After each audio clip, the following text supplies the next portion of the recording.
এক, আল্লাহ সুবহানাহু ওয়া তাআলা বলছেন কুল, নবী আপনি বলে দিন, ইন কুনতুম তুহিব্বুনাল্লাহ, তারা যদি আল্লাহর ভালোবাসা যদি পায় বা পেতে যদি চায়, ফাত্তাবিউনি, তারা যেন আপনার আনুগত্য করে। কি বললাম বুঝলেন? তাহলে আল্লাহর ভালোবাসা পেতে গেলে আনুগত্য করতে হবে কার? মুহাম্মদ সাল্লাল্লাহু আলাইহি ওয়াসাল্লামের, তাই না?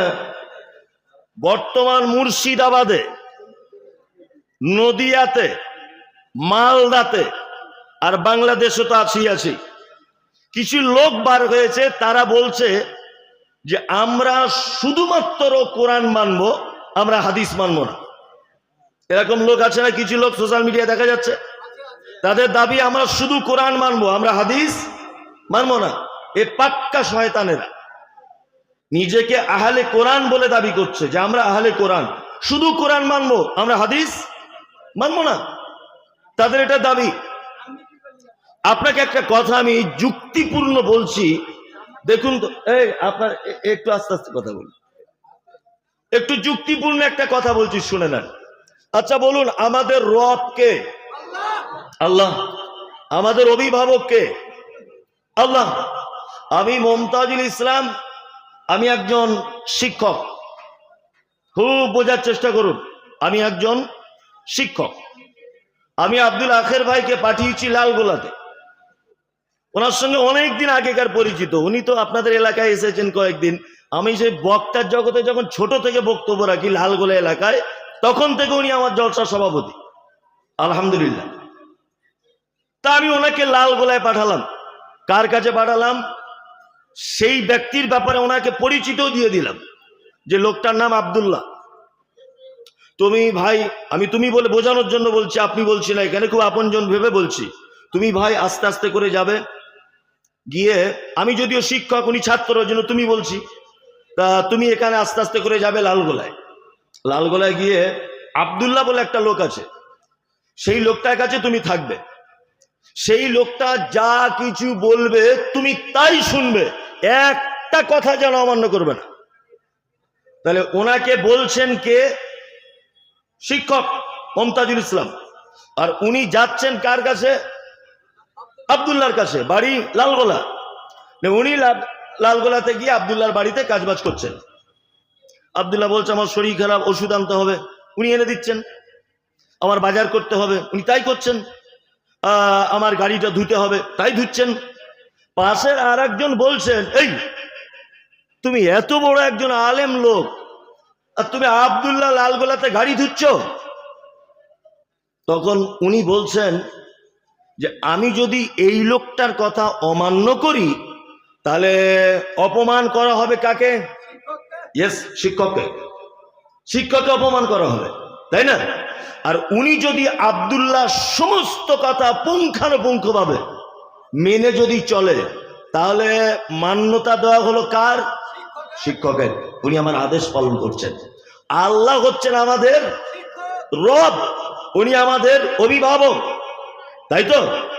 উনি আমাদেরকে বলছেন যে মুহাম্মদ বলে একজন নবী আমি প্রেরণ করছি তোমাদের মাঝে, ফাত্তাবিউনি, তোমরা ওই লোকটার আনুগত্য করো, ওই লোকটাকে মেনে চলো, ওই নবী যা বলে তোমরা সেই অনুযায়ী চলো। আচ্ছা বলুন তো, আমরা যদি এখন নবীর একটা কথা বাদ দিয়ে দিই, তাহলে আল্লাহকে অপমান করা হলো কি হলো না? যারা বলছে আহলে কোরআন, মুমতাজুল ইসলাম বলছি আহলে শয়তান, কখনো হতে পারে না আহলে কোরআন।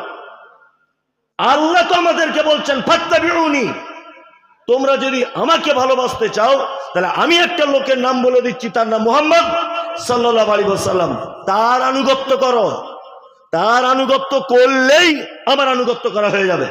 উনি যদি আব্দুল্লাহর কথা মতোই যদি চলেন, তাহলে আমার কথা পরিপূর্ণভাবে উনি মানলেন না অমান্য করলেন? মানলেন।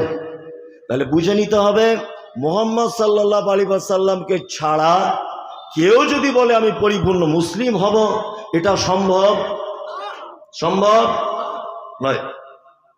ইহবিবকুমুল্লাহ, আল্লাহ তাআলা বলছেন তোমরা যদি নবীর আনুগত্য করো, তাহলে তোমরা আমার ভালোবাসা পাবে, আর আল্লাহ তোমাদেরকে ভালোবাসবে। তোমরা আমার ভালোবাসা পাবে, আর তোমরা আমাকেই ভালোবাসলে আর আমার ভালোবাসা তোমরা পাবে। এটা হচ্ছে একটি কথা। এখানে দুটি বিষয়, একটা হচ্ছে ভালোবাসা, একটা হচ্ছে ইত্তেবা, তাই না?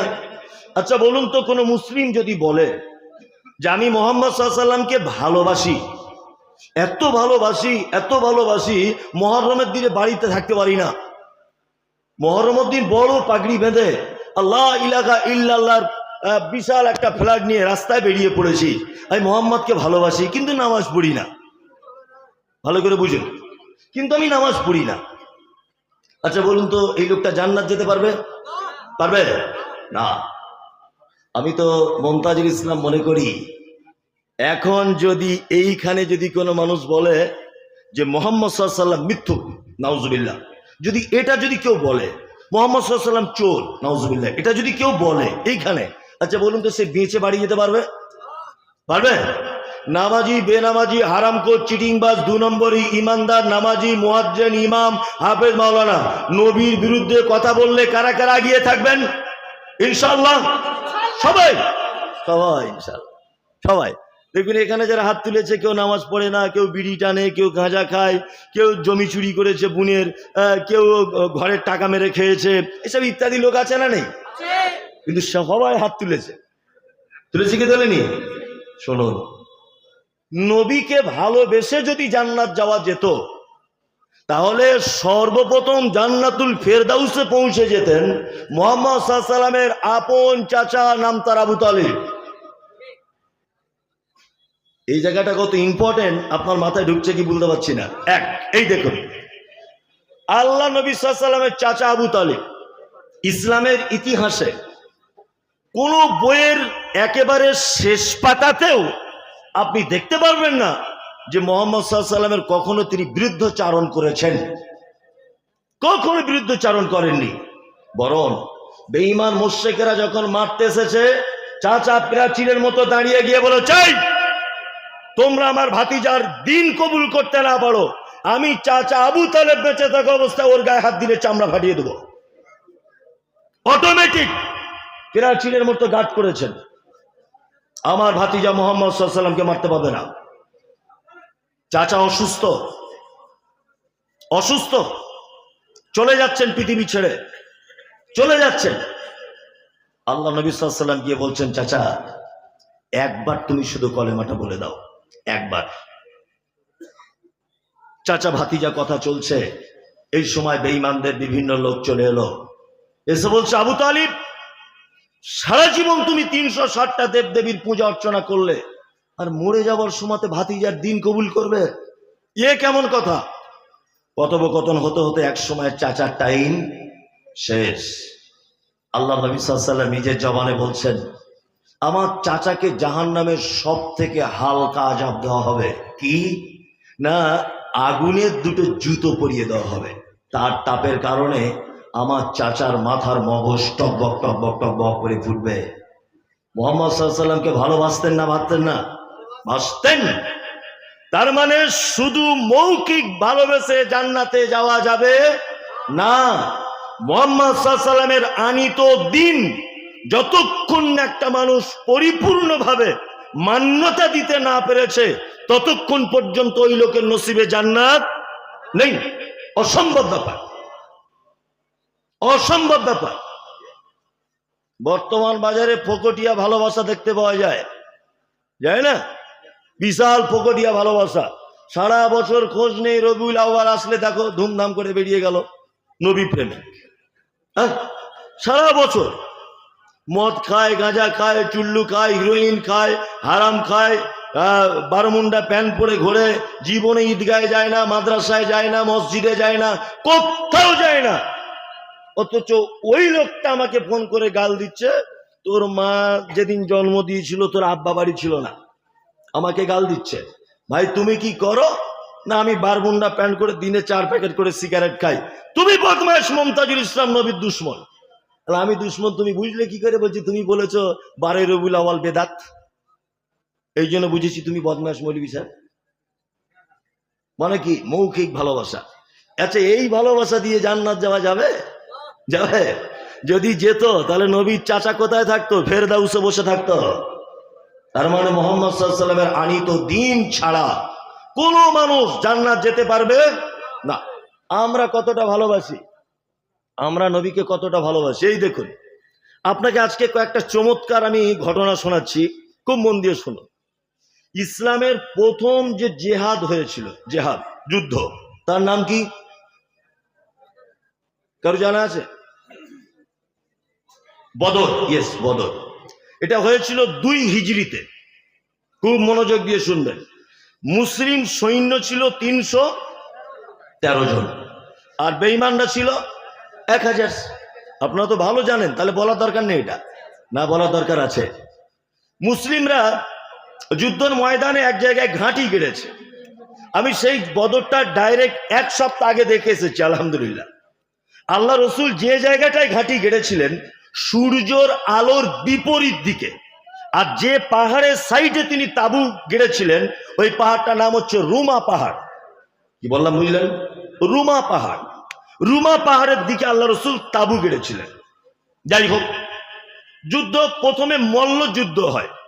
মল্লযুদ্ধ কাকে বলে? প্রতিটা যুদ্ধের ক্ষেত্রে এটা নিয়ম, মল্লযুদ্ধ। মল্লযুদ্ধ মানে ওই দলের 2 জন, এই দলের 2 জন, মাঝখানে হবে, 2 জনে হার জিত হলো, তারপরে আবার 4 জন করে হলো, তারপরে 6 জন করে হলো, এইভাবে আম যুদ্ধ শুরু হয়ে যাচ্ছে। আব্দুর রহমান ইবনে আউফ রাদিয়াল্লাহু তাআলা আনহু তিনি বলছেন, বদরের যুদ্ধ যখন চরম পর্যায়ে পৌঁছে গেছে তখন 2টি বাচ্চা ছেলেকে দেখতে পেলাম, অল্প বয়সের ছেলে। 2টি বাচ্চা ছেলে, তার দৃষ্টিভঙ্গি দেখে আমার নিজেরই ভয় করছে যে তারা আমার দিকে হামলা করবে কিনা। আব্দুর রহমান ইবনে আউফ বলছেন, আব্দুর রহমান ইবনে আউফ বলছেন, 2 জনের হাতে রয়েছে যুদ্ধের জন্য যে সামগ্রীগুলো প্রয়োজন সেগুলো তাদের আছে। তাদের চোখ মুখ দেখে বুঝতে পারছি যে এরা মনে হচ্ছে কাউকে খুঁজছে, কাউকে খুঁজছে। তার মধ্যে এটা ভাবতে ভাবতে একটা ছেলে এসেছে, তার নাম মুআজ ইবনে আমর, আর একটা মুআজ ইবনে আফরা। তারা 2টো ছেলে, একটা আমরের বেটা আর একটা আফরার বেটা। তাই এসেছে, এসে বলছেন, চাচা আবু জেহেলকে চেনো? আবু জেহেল? আব্দুর রহমান ইবনে আউফ বলছে, ওরে বাবা, কার কথা বলছো তোমরা? তুমি জানো আবু জেহেলকে? বলছে, জানি না মানে? আবু জেহেল সেই লোক তো যে আল্লাহ নবীকে গালাগালি করে। আবু জেহেল তো সেই লোক যে নবীকে কষ্ট দেয়, ওই লোকটা তো। আব্দুর রহমান ইবনে আউফ বলছেন, হ্যাঁ। তা কেন তোমরা আবু জেহেলকে খুঁজছো কেন? তখন বাচ্চা ছেলে 2টি বলছেন, চাচা মৃত্যু যার আগে আছে তার হবে একথা চূড়ান্ত।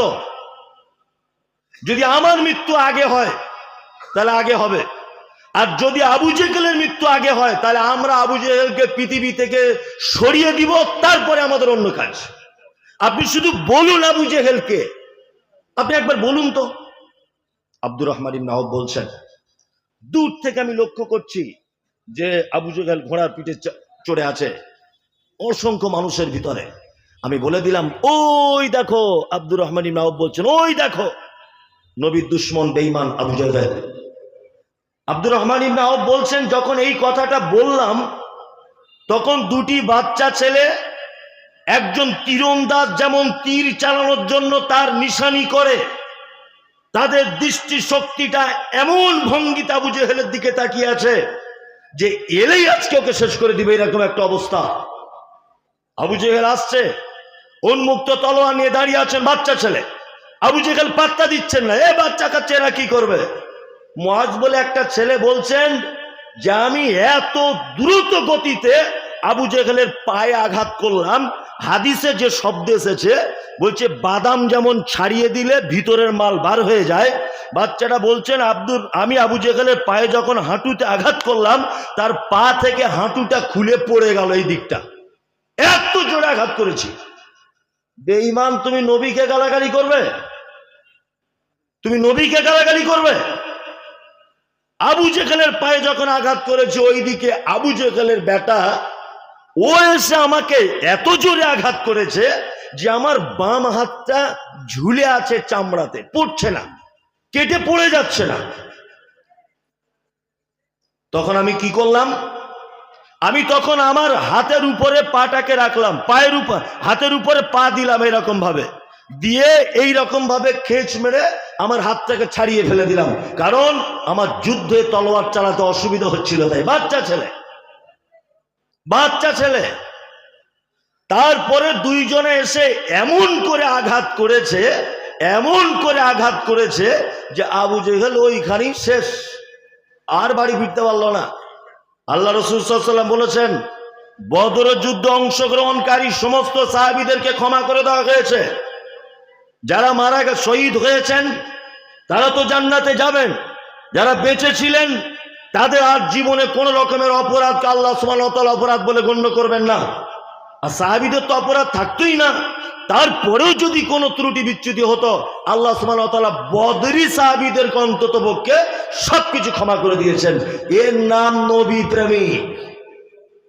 শুধু নবীকে গালাগালি করেছে, এই কারণে আবু জেহেলকে নয় মারতে হবে, নয় আমাকে মরতে হবে, যে কোনো একটা চ্যালেঞ্জের সম্মুখে।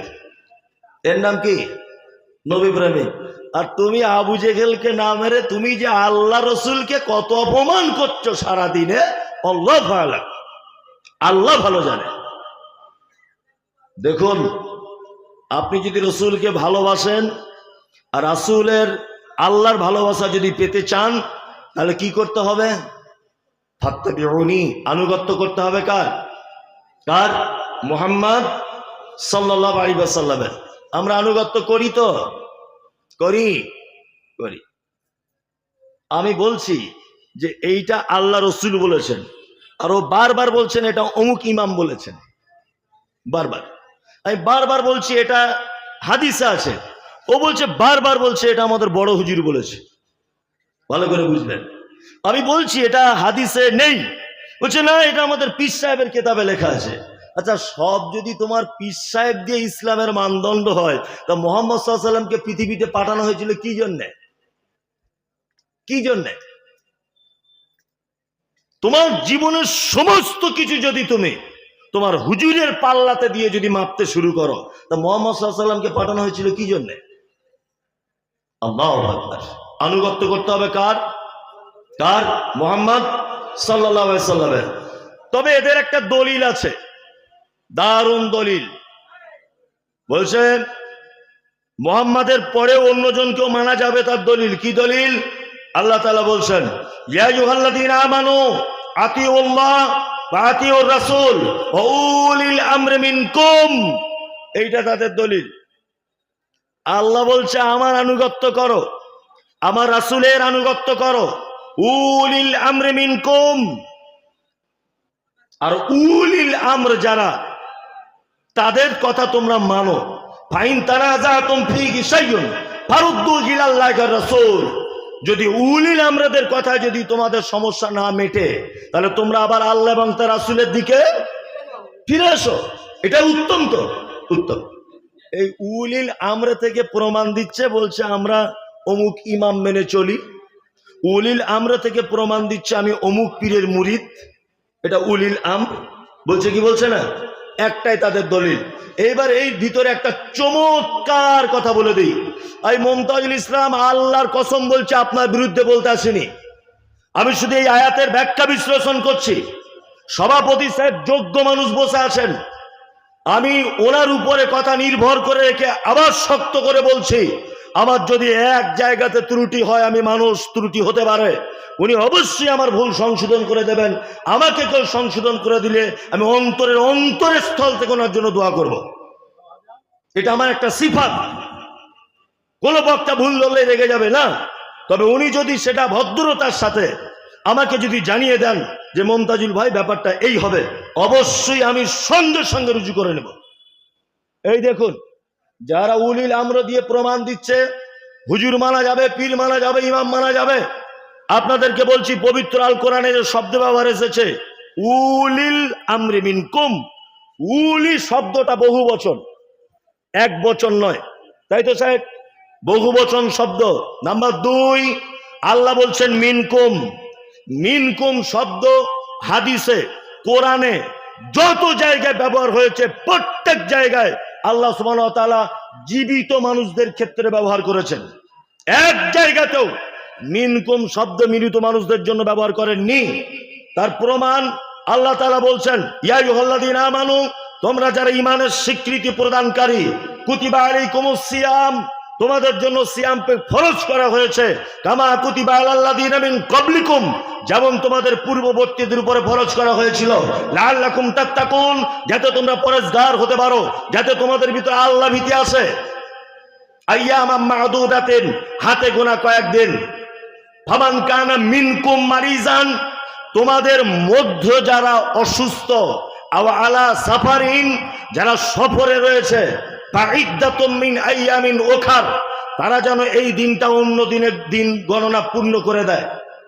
আচ্ছা বলুন তা আল্লাহ তাআলা বলছেন মারিজান আও আলা সাফারিন, ফামান কানা মিনকুম মারিজান, তোমাদের মধ্যে যারা বর্তমানে রয়েছে তারা যদি কেউ অসুখে পড়ে যায়। আচ্ছা বলুন তো এখানে আল্লাহ মরা মানুষদের কথা বলছেন, যা রমজান মাসে যারা জীবিত আছে তাদের কথা বলছেন? পরিষ্কার পরিষ্কার না? একদম পরিষ্কার। আল্লাহ বলছে রমজান মাসে তোমরা সিয়াম পালন করছো, সিয়াম মাসে রমজান মাসে যদি কেউ অসুস্থ হয়ে যায় তোমাদের ভিতরে, ফামান কানা মিনকুম মারিজান, তোমাদের মধ্যে বর্তমানে যদি কেউ অসুস্থ হয়ে যায়, আও আলা সাফারিন, যদি কেউ সফর অবস্থায় থাকে, ফাইদ্দাতুম মিন আইয়ামিন উখার, তাহলে এইটা অন্য দিনে পূরণ করে দিবেন, তাই তো? আল্লাহ সুবহানাহু ওয়া তাআলা বলছেন উলিল আমরি মিনকুম, তোমাদের মধ্যে যারা উলিল আমর রয়েছে। এইবার আপনাকে একটা কথা বলার চেষ্টা করছি। বর্তমান কিছু মানুষ রয়েছে, এখানে যত মাযহাবের মানুষ আছেন, যত দল মত পথের মানুষ আছেন, আমি আল্লাহর নামের কসম দিয়ে বলছি, আপনার বিরুদ্ধে বলছি না, আপনি শুধু কোরআনের এই আয়াতটা বোঝার জন্য আপনার কাছে বিনীত অনুরোধ করছি। সেটা হচ্ছে এই এক শ্রেণীর মানুষ বলছেন ইমাম মানতেই হবে, ইমাম মানা ফরজ। বলছে কি বলছে না? বলছে। এই দেখুন, এইবার আপনাকে একটা তথ্য দিই। ইমাম আবু হানিফা রাহিমাহুল্লাহ, তিনি আল্লাহ নবী সাল্লাল্লাহু আলাইহি ওয়াসাল্লাম পৃথিবী থেকে চলে গেছেন কত হিজরিতে জানা আছে? আল্লাহ নবী সাল্লাল্লাহু আলাইহি ওয়াসাল্লাম পৃথিবী থেকে চলে গেছেন কত হিজরিতে? 11 হিজরিতে। 11 হিজরিতে ইমাম আবু হানিফা রাহিমাহুল্লাহ তিনি জন্ম হচ্ছেন 80 হিজরিতে। তার মানে আল্লাহ রসুল মারা যাবার 69 বছর পরে জন্ম হচ্ছেন কে? ইমাম আবু হানিফা। নিশ্চয়ই তিনি মায়ের পেট থেকে বার হয়েই ইমাম হননি। যুক্তি তর্কর খাতিরে ধরে নিলাম যে তিনি 10 বছর বয়স ইমাম হয়েছেন, ধরে নিলাম। তাহলে আল্লাহ রসুল মারা যাবার কত বছর পরে তিনি ইমাম হলেন বলুন? 79 বছর পরে। 150 হিজরিতে তিনি মারা গেলেন। 150 হিজরিতে ইমাম শাফির জন্ম। এইভাবে 360 হিজরির ভিতরে সমস্ত আইম্মায়ে কেরাম চলে গেছেন। তখনও পর্যন্ত কোনো মাযহাব ছিল না, তখনও পর্যন্ত কোনো দল ছিল না। তারও 150 বছর পরে মাযহাবের জন্ম হয়েছে। তার মানে মুহাম্মদ সাল্লাল্লাহু আলাইহি ওয়াসাল্লাম মারা যাবার 450 বছর পরে কম বেশি মাযহাবের জন্ম হয়েছে।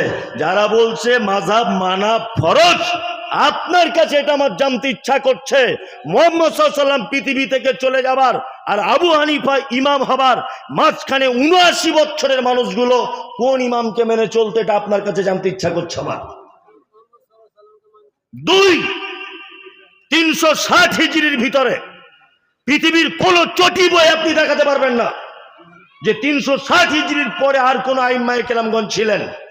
360 হিজরির ভিতরে ইমাম আবু হানিফা, ইমাম শাফি, ইমাম মালিক, ইমাম আহমদ বিন হাম্বল, সমস্ত ইমামগণ 360 হিজরির ভিতরে চলে গেছেন পৃথিবী ছেড়ে। তখনও পর্যন্ত কোনো মাযহাব হয়নি।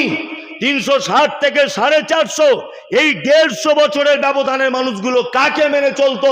তারা কি তাহলে জান্নাত যেতে পারবে না? পারবে না?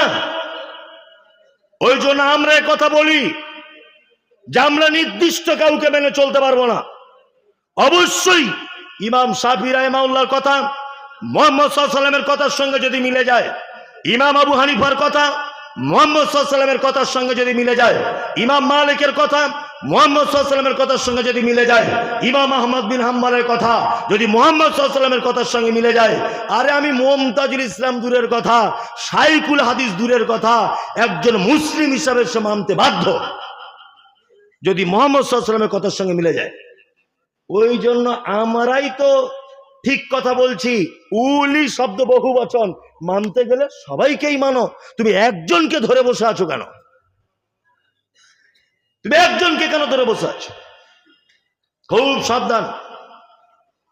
বারবার আমরা বলছি, একাধিকবার বলছি যে এটা আল্লাহ নবী সাল্লাল্লাহু আলাইহি ওয়াসাল্লাম বলেছেন, আর ও বারবার বলছে এটা মুহাম্মদ সাল্লাল্লাহু আলাইহি ওয়াসাল্লাম বলেছেন, ওটা অমুক হুজুর বলেছেন। এই কেমন ধরনের কথা? আস্তাগফিরুল্লাহ। আল্লাহ সুবহানাহু ওয়া তাআলা বলছেন, ওমা আতাকুমুর রাসূল ফাখুযুহু ওমা নাহাকুম আনহু ফান্তাহু। আমার নবী যেটা দেয় সেটা গ্রহণ করো, আমার নবী যেটা নিষেধ করে তোমরা তার থেকে কি দূরে সরে এসো। আমরা তো এই দুটো কথাই শুধুমাত্র বলি যে আল্লাহর নবী এটা বলেছে, তুমি এটা আজ থেকে করো। আল্লাহর নবী এটা বলেনি, তুমি এটা করতে যেও না। এ আবার মাঝখান থেকে কাউকে ঢুকিয়ে দিয়ে বলেছে এটা আমার অমুক সাহেব বলেছে। আশ্চর্য ব্যাপার, আসল ব্যাপার নয়, আসল ব্যাপার। আনুগত্য করতে হবে কার? মুহাম্মদ সাল্লাল্লাহু আলাইহি ওয়াসাল্লামের। আল্লাহ নবী সাল্লাল্লাহু আলাইহি ওয়াসাল্লামের আনুগত্য না করলে পৃথিবীতে বিপদ অনিবার্য। আসবে কি আসবে না? আসবে। এই দেখুন, আপনাদেরকে একটা যুক্তি তর্ক দিয়ে কথা বলি। এক কথাটা অনেক জায়গায় বলেছি, আজকে মুসলিমদের উপরে এত অত্যাচার, অনাচার, অবিচার কেন জানেন তো? তার একটি মাত্র কারণ। এর জন্য দায়ীকে আপনারা নিজেরা বিচার করবেন কারা দায়ী। এক, আপনাদের এই রোড দিয়ে একটা সাইকেল যাচ্ছিল, একটা মোটর সাইকেলের সাথে সাইকেলটা অ্যাক্সিডেন্ট হয়েছে। আচ্ছা বলুন তো, সব লোক দোষ দেবে কোন গাড়িওয়ালার? মোটর সাইকেলওয়ালার। কেন বলুন তো? দামি গাড়ি, স্পিডে যায়, দাম বেশি। দোষ অথচ সাইকেলওয়ালার, কিন্তু দেবে সবাই মোটর সাইকেলওয়ালার, তাই না? এবার একটা মোটর সাইকেল যাচ্ছিল, ট্র্যাকের সাথে অ্যাক্সিডেন্ট হয়েছে, বলুন দোষ কার দিবে? ট্র্যাক্টরের। যে তুই রাস্তা জুড়ে যাচ্ছিলিস, একটা মোটর সাইকেল সাইড দিতে পারলি না, অথচ দোষ মোটর সাইকেলওয়ালার। কি বললাম বুঝলেন না? দুই, এখন ওই ট্র্যাক্টরটা এদিকে যেতে যেতে হাজারদুয়ারি এক্সপ্রেসের সাথে রেল গেটে অ্যাক্সিডেন্ট করেছে। বলুন এবার কোন গাড়িওয়ালার দোষ? কেন এতক্ষণ আপনি যার গাড়ি বড় তার দোষ দিচ্ছিলেন, এখন দোষ কার? হ্যাঁ, ট্রেনের দোষ কার? ট্র্যাক্টরের দোষ। হাজারদুয়ারি এক্সপ্রেসের ড্রাইভার দরজা খুলে বলবে, এই বেটা বিয়াদব, আমি আমার রাস্তাতে চলছি, তুই কেন আমার রাস্তায় ঢুকলি বল? কি বললাম বুঝতে পারলেন না? তার মানে বুঝতে পারা যায় যে রাস্তা ভুল করলে বিপদ হবে। আমি মুমতাজুল ইসলাম বাড়িতে একটা কুকুর পোষেছি, প্রতিদিন তাকে বিরিয়ানি খাওয়াই, প্রতিদিন তাকে গোস্ত খাওয়াই। আমার কুকুর একদিন ভুল করে আপনার দরজা ঢুকেছে, বলুন তো বিরিয়ানি দিবেন না ঝাঁটার বাড়ি চালাবেন? ঝাঁটার বাড়ি চালাবেন। তুই ওর কুকুর আমার বাড়িতে এলি কেন? আজকে সারা ভারতবর্ষ নয়, সারা পৃথিবীতে মুসলিমদের উপরে যত বিপদ, এই বিপদের একটি মাত্র কারণ যে মুহাম্মদ সাল্লাল্লাহু আলাইহি ওয়াসাল্লামের রাস্তা বাদ দিয়ে আমরা অন্য রাস্তায় গাড়ি ব্যাক করে দিয়েছি জান্নাতে যাওয়ার জন্য। এই জন্য আমাদের উপরে যত বিপদ। বুঝতে পারছেন তো কারা ব্যাক করেছে? হ্যাঁ, দারাকেলমান ইশারায় কাফিয়াস। আপনি বুঝে নেন, আমরা বারবার বলছি এ কাজ মুহাম্মদ সাল্লাল্লাহু আলাইহি ওয়াসাল্লাম বলেছেন, ও বারবার বলছে ওটা অমুক হুজুর বলেছে। যত বিপদ এই কারণে, আমি মনে করি এই কারণে যত বিপদ। বোঝাতে পেরেছি কথাটা? তাহলে আনুগত্য করতে হবে কার? মুহাম্মদ সাল্লাল্লাহু আলাইহি ওয়াসাল্লামের। চলুন, আনুগত্য এবং ভালোবাসা দুটি কথা বলছিলাম আমি। আবার প্রথমটা একটা, আবার দ্বিতীয়টা একটা বলি। ভালোবাসা, নবীজির প্রতি আমাদের ভালোবাসা আছে, আছে না? আছে। এবার একটা কথা বলি, ওই উহুদের যুদ্ধ হয়েছিল কত হিজরিতে জানা আছে? জেনে যান। 3 হিজরিতে। কত? 3। উহুদের যুদ্ধে কতজন সাহাবী শহীদ হয়েছিলেন? 70 জন। কতজন? 70 জন। আল্লাহ নবী সাল্লাল্লাহু আলাইহি ওয়াসাল্লাম যুদ্ধ শেষ করার পরে সাহাবীদেরকে বললেন যে তোমরা এই যারা মৃত্যুবরণ করেছে বা শহীদ হয়েছে এদেরকে তোমরা এক জায়গায় করো। আল্লাহ রাসূল যখন এক জায়গায় করার কথা বললেন, সাহাবীরা যখন এক জায়গায় করলেন, দেখা যাচ্ছে 68টা লাশ খুঁজে পাওয়া যাচ্ছে, 2টা লাশ খুঁজে পাওয়া যাচ্ছে না। কটা? 2টা। দুইজনকে, এক আল্লাহ নবী সাল্লাল্লাহু আলাইহি ওয়াসাল্লামের চাচা, তার নাম হামজা রাদিয়াল্লাহু তাআলা আনহু, 2 হানজালা রাদিয়াল্লাহু তাআলা আনহু। আল্লাহ রাসূল সাল্লাল্লাহু আলাইহি ওয়াসাল্লাম খুব মন খারাপ, 2টো লাশ পাওয়া যাচ্ছে না। সাহাবীদেরকে আবার বললেন, যাও তোমরা লাশ দুটিকে খোঁজো। লাশ দুটিকে খুঁজতে গেলেন সাহাবীগণ। আল্লাহ রাসূল দাঁড়িয়ে আছেন, ঠিক পর্দা সহকারে একজন মহিলা, পর্দা নাসিন, এইরকম ভাবে এসে আল্লাহ রাসূলকে এসে বলছেন, আল্লাহ রাসূল আপনি আমাকে চিনতে পারছেন? আল্লাহ রাসূল বলছেন, না তোমাকে চিনতে পারছি না, তুমি কে? মহিলা বলছেন, আল্লাহ রাসূল গতকাল বিকাল বেলাতে আপনি কারোর বিবাহ পড়িয়েছিলেন। আল্লাহ রাসূল বলছেন, হ্যাঁ, আমি হানজালা বলে একজন সাহাবীর বিবাহ পড়িয়েছিলাম। তখন মহিলা বলছেন, আল্লাহ রাসূল এই দেখুন, এই আমার হাতে দেখুন এখনো মেহেন্দির দাগ লেগে আছে, আমার মেহেন্দি এখনো উঠে যায়নি। আমি সেই হানজালার স্ত্রী বলছি। আপনি যখন বিয়ে পড়িয়ে চলে এসেছিলেন, আমরা স্বামী স্ত্রী এক জায়গায় ছিলাম। বলতে খুব লজ্জাও করছে, আল্লাহ রাসূল আপনি তো বলেন জেহাদের ময়দানে যারা শহীদ হয়ে যায় তাদেরকে রক্ত মাখা অবস্থায় ওই কাপড়ে ওইভাবে তাদেরকে দাফন করা হয়। আল্লাহ রাসূল বলতে খারাপ লাগছে, তবু আপনাকে বলছি আপনি আমার স্বামী হানজালাকে একটু গোসল করিয়ে দেবেন, কারণ নতুন বিবাহ অবস্থায় রাত্রে এক জায়গায় ছিলাম, আমাদের ভিতরে শারীরিক সম্পর্ক হয়েছে। গভীর রাত্রে আপনি উহুদের যুদ্ধের ডাক দিয়েছেন, আমার স্বামী শুধু আমাকে এতটুকু কথা বলে গেছে, যদি আমি ফেরত আসি তাহলে দুনিয়াতে দেখা হবে, আর যদি মারা যাই আল্লাহর জান্নাতে তোমার সাথে সাক্ষাৎ হবে।